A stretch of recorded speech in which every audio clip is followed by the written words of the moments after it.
Hello. Hi everyone. This is Dr. Madhuram Krishna, pediatrician, Little Krishna Children's Clinic, Bedanchala. Today's our topic is constipation. పిల్లల్లో మలబద్ధకం. దానికి గల కారణాలు ఏంటి, వాటికి మనకి సొల్యూషన్ చూద్దాం. మలబద్ధకం కాన్స్టిపేషన్ అనేది వెరీ కామన్ ప్రాబ్లం. 1 సంవత్సరం నుంచి అప్ టు 4 సంవత్సరాల వరకు వచ్చే వయసు వరకు this very common problem in every house.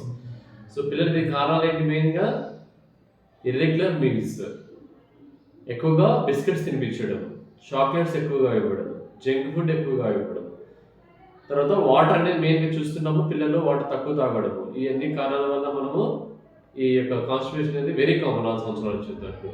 So కాబట్టి మనము ఆ విషయంలో పొద్దున్న లేచినప్పటి నుంచి వాడు మోసపోవడానికి చాలా స్ట్రగుల్ అవుతూ ఉంటాడు. ఆ స్ట్రగుల్కి మనము హెల్ప్ చేయాలంటే ఎక్కువగా వాటర్ తాగించండి, రెగ్యులర్గా రెగ్యులర్ టైం మెయింటైన్ చేయండి మీల్స్ టైంలో.